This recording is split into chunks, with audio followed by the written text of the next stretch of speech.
Assalamualaikum warahmatullahi wabarakatuh. Hamdan wa syukran lillah la haula wa la quwata illa billah. Asyhadu an la ilaha illallah wa la syarikalah wa asyhadu anna Muhammadan abduhu wa rasuluh. Allahumma shalli ala Muhammad wa ala alihi wa sahbihi ajma'in. Mari kita mulai dengan bacaan basmalah. Bismillahirrahmanirrahim. Seperti biasa kita lanjutkan tahsinul Quran. Hari ini kita akan mencoba mengkaji ayat yang ke-37 surat Al-Baqarah dan nanti dilanjutkan ayat yang ke-38. Sebagaimana biasa kita baca dulu, lalu nanti kita cari beberapa hukum tajwid yang ada di dalamnya, kita terjemahkan, lalu kita mencoba mengkaji isi kandungan yang ada di dalamnya. Baik, kita baca terlebih dahulu. A'udzu billahi minasyaitonir rajim.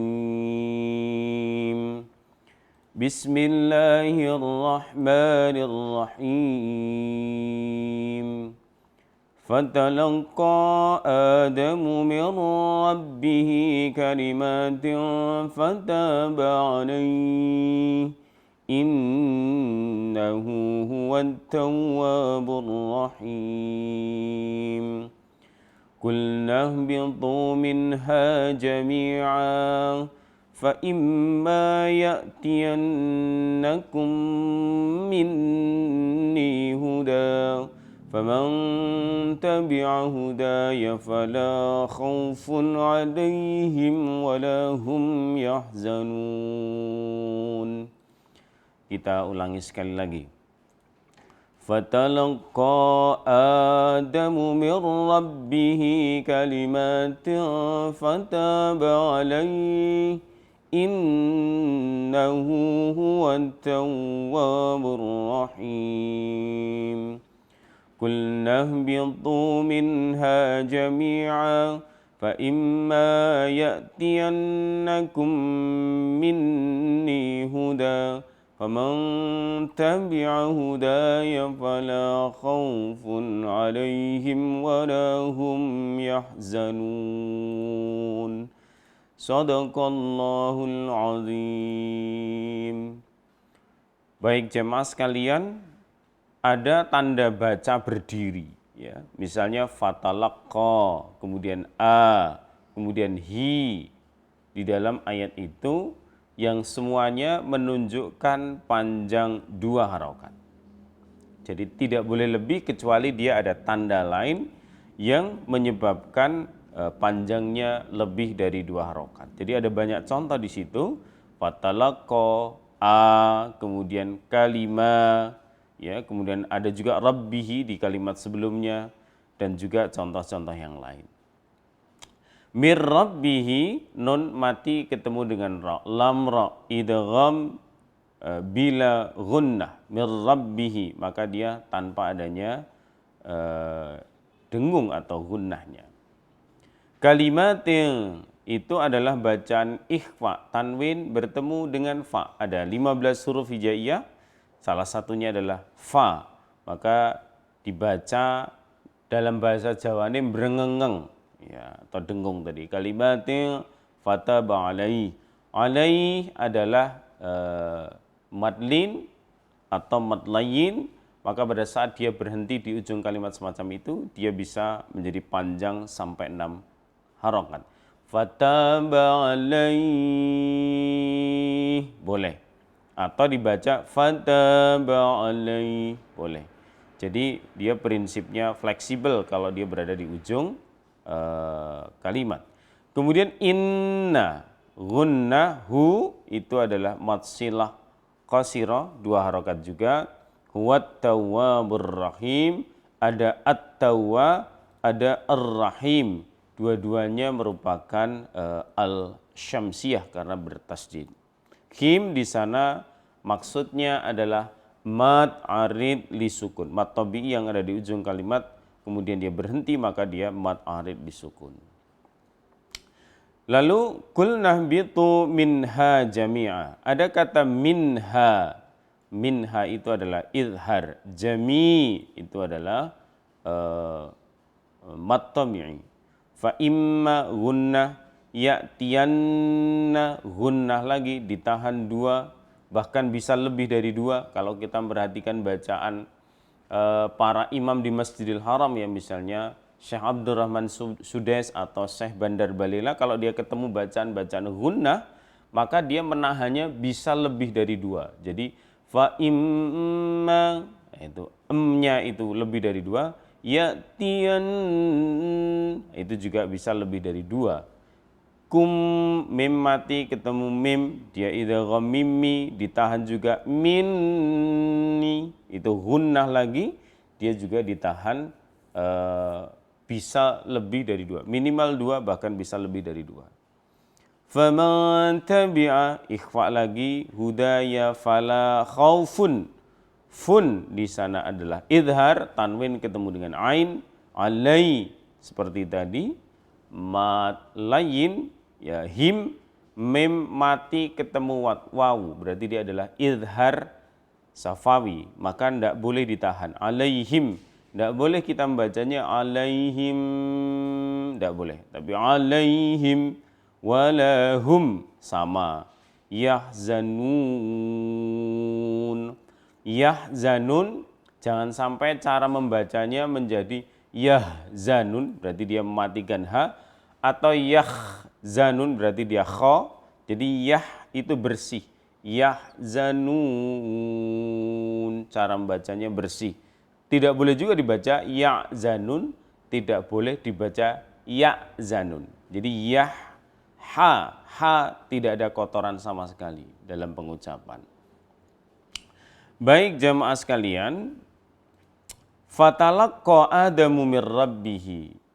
Kemudian Adam itu menerima dari Tuhannya kalimatin, beberapa kalimat, fataba alaih ya.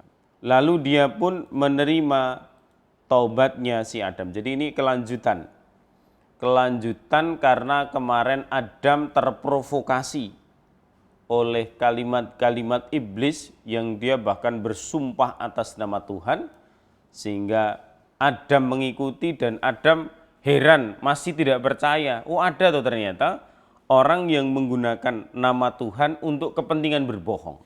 Dalam alam pikiran Adam itu sama sekali tidak masuk, ya, tidak masuk radarnya Adam, tidak masuk kamusnya Adam. Ada orang yang mengatakan demi Allah, wah, ternyata digunakan untuk berbohong. Padahal kalau dipikir hari ini banyak orang yang menggunakan kalimat Allah, tapi kepentingannya itu untuk berbohong ya. Innahu huwat tawwabur rahim. Sungguhnya Allah ini maha penerima taubat.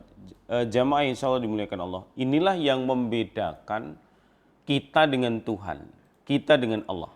Jadi Allah ini sudah disakiti dengan ketidaktaatannya Adam. Kalau diibaratkan sebagai sebuah perasaan, jadi Allah ini sudah disakiti, sudah dikhianati oleh Adam. Tetapi begitu Adam meminta maaf, seketika itu pula Allah memberikan kata maafnya luar biasa. Nah, kalau kita mungkin butuh waktu bertahun-tahun, kalau ada orang yang berkhianat, ada orang yang menyakiti, orang yang mengejek, menghina, atau mengganggu kita, bisa jadi sakit hati kita itu sangat lama, bertahun-tahun. Bahkan ada kalimat tiada maaf bagimu, itu kan saking rasa marah dan sakit hatinya itu luar biasa. Tapi Allah tentu tidak sama dengan kita. Jadi Allah ini maha pemaaf. Jadi jamaah sekalian, kalau memang Anda merasa dosanya banyak, kesalahannya banyak, keburukannya banyak, ya jangan menunda, jangan pesimis ya. Jangan ada kata yang muncul misalnya begini, opo yo aku ijeh diterima yo tobaté ro Gusti Allah. Karena setiap kali bertobat, setiap kali pula dia melakukan dosa dan seterusnya. Maka jangan pesimis. Dalam ayat lain disebutkan dengan kata jangan pernah berputus asa dari rahmat Allah. Ya. Nah kemudian kulnah bitu minha jami'a. Lalu Allah mengatakan kepada Adam dan tentu saja Hawa, turunlah kamu semuanya dari surganya Allah. Ya. Fa imma ya'tiyannakum minni huda. Kemudian jika benar datang kepadamu petunjuk ya. Jadi saya tidak membayangkan ya Allah ini begitu Adam sudah diperintahkan jangan deketi buah itu, jangan deketi pohon itu, tapi dia dideketi. Kemudian dia sudah berkhianat, dia meminta ampun kepada Allah dan Allah menerima itu, lalu oleh Allah diusir dari surga, ya, diusir dari tanah kebanggaan. Itu kalau dalam bahasa The Lion King, ya, dari tanah kebanggaan itu. Tetapi diusirnya Allah itu tidak dibiarkan begitu saja. Diusirnya Adam oleh Allah itu tidak kemudian dibiarkan begitu saja oleh Allah. Ternyata diusir dari surga itu, fa imma ya'tiyannakum minni huda. Setelah diminta untuk turun, kemudian jika benar-benar datang petunjukku kepadamu, faman tabi'a hudaya, maka kalau kamu ikuti petunjukku, fala khaufun alaihim wala hum yahzanun. Jadi tidak usah takut dan juga tidak perlu bersedih, kata Allah Subhanahu wa taala. Jadi jamaah sekalian, kalau kita berkaca pada ayat ini, sesungguhnya betapa dahsyat maha cintanya Allah pada kita. Jadi sebesar apapun kesalahan kita, sebesar apapun dosa kita, maka selama kita mau bertobat, ya tobat itu kan setidaknya diwujudkan di dalam paling sederhana, ya langkah paling sederhana itu diwujudkan dalam dua hal. Satu adalah beristighfar, memohon ampun kepada Allah, ya berdoa sejadi-jadinya, seserius-seriusnya. Lalu setelah itu berusaha tidak melakukan hal yang sama, tidak melakukan kesalahan yang sama. Itu yang disebut dengan konsep taubatan nasuha. Ya. Nah, kalau seperti itu yang dilakukan, maka Allah akan datangkan petunjuk kepada diri kita. Jadi sebesar apapun, kalau kita misalnya sering mendengar cerita, misalnya cerita yang populer 100 pemuda, satu orang pemuda membunuh 99, kemudian bertanya kepada seorang ulama, kata ulamanya, kamu nggak bakalan diampuni. Akhirnya ulamanya tadi dipenggal, lehernya dibunuh, maka genaplah 100. Lalu kemudian dia datang lagi kepada ulama yang lain, bertanya apakah saya bisa diampuni? Bisa. Tapi kata ulama tadi, saya tidak mampu, saya tidak bisa, saya tidak mungkin membimbingmu, maka datanglah kepada ulama yang ada di sana itu. Maka dalam proses perjalanan itu dia mati. Sehingga dalam kisah itu dikatakan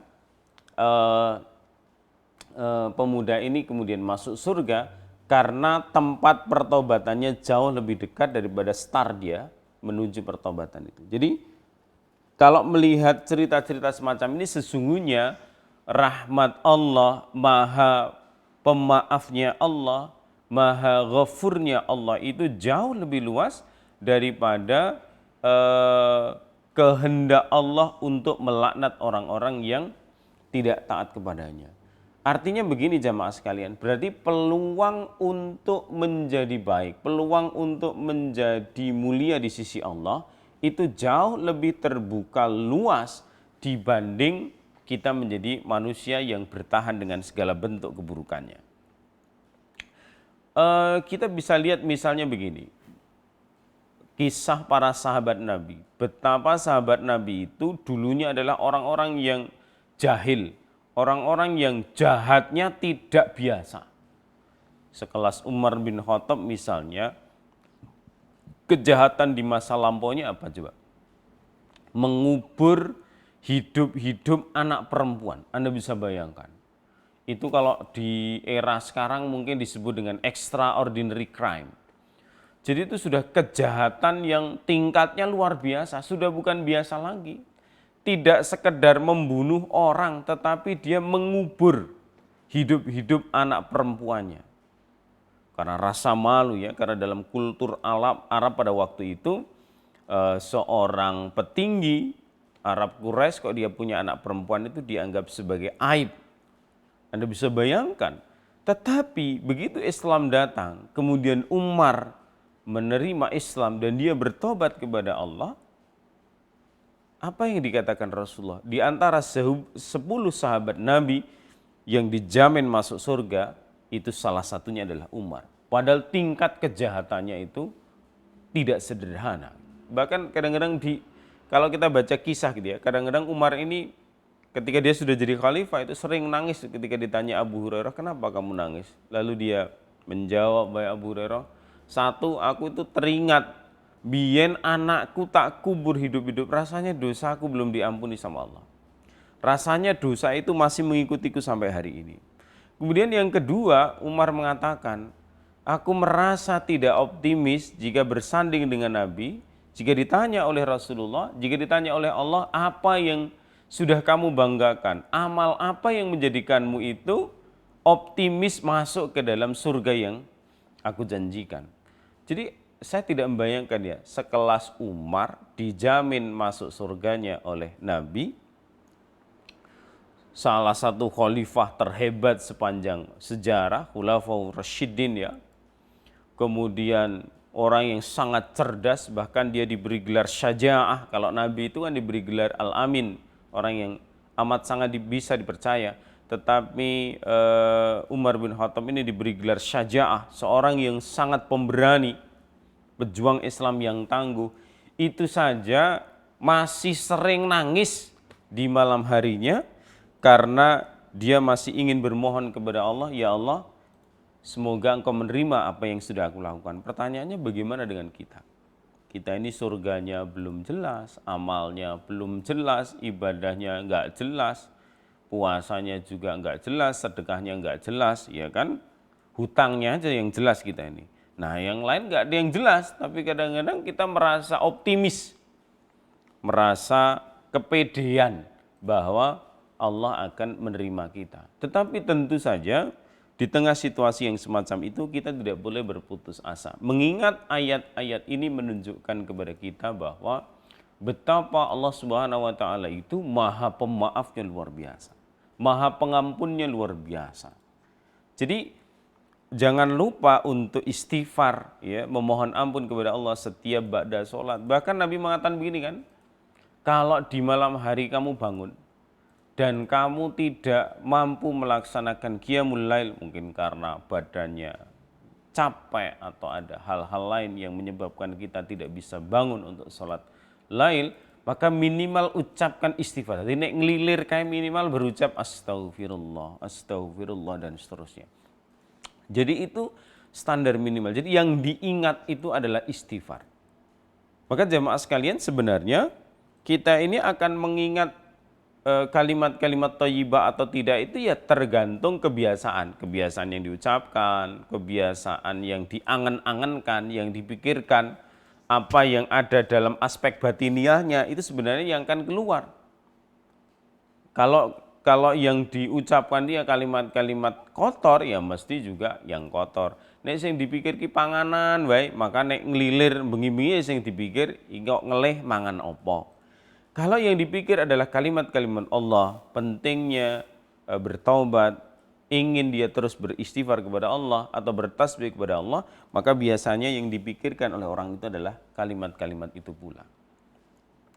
Jadi jamaah yang insyaallah dimuliakan oleh Allah Subhanahu wa taala, kata Allah Subhanahu wa taala di dalam ayat ini, fala khaufun 'alaihim walahum yahzanun. Jangan kita itu merasa takut dan jangan kita itu bersedih.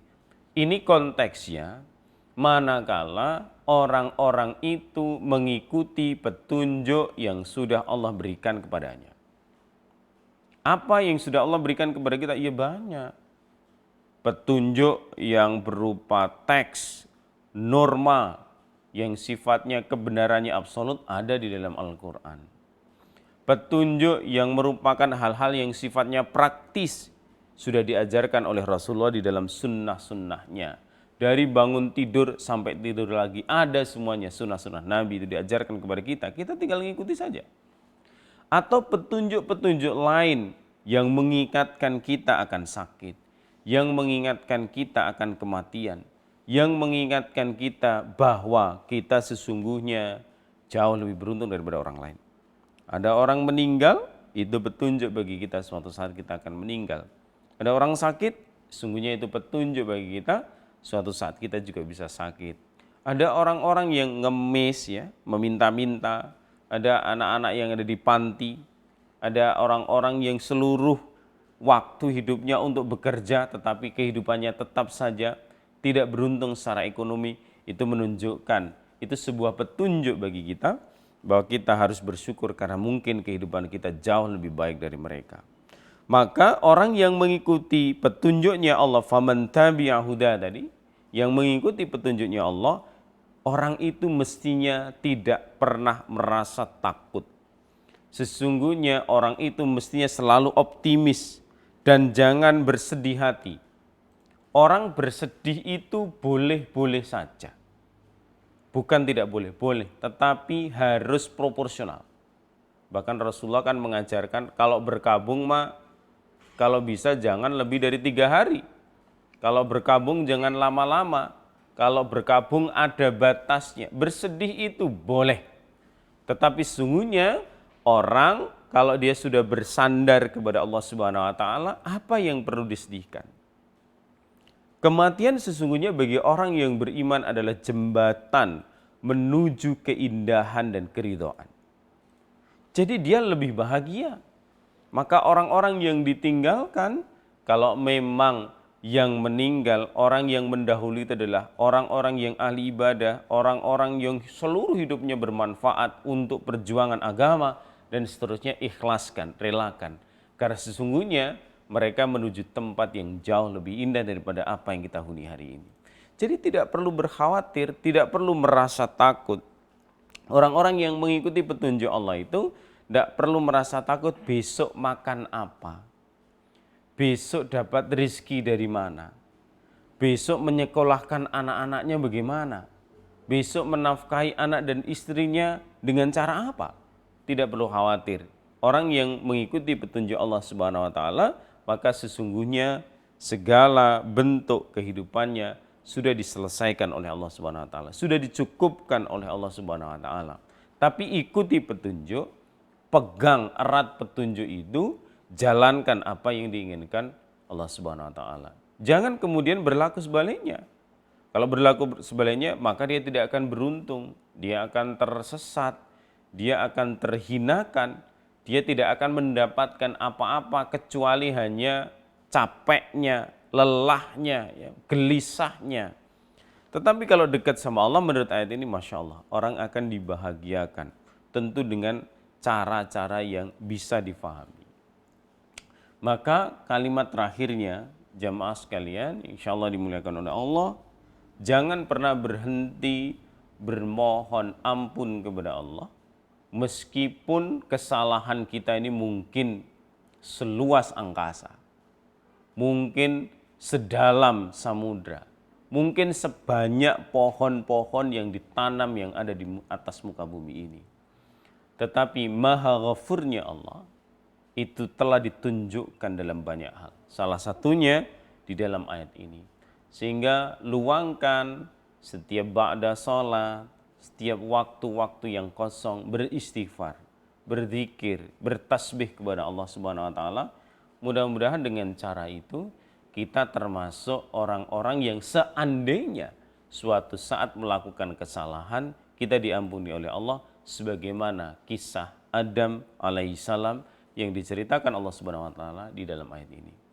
Mudah-mudahan pertemuan kita bisa menghadirkan manfaat, dan saya bermohon kepada Allah Subhanahu wa taala semua jamaah yang ada di forum ini senantiasa diberikan kesehatan dan senantiasa diampuni dosanya oleh Allah Subhanahu wa taala, sehingga silaturahim kita, pertemuan kita tidak hanya dipertemukan oleh Allah di sini, tetapi juga di jannahnya Allah kelak.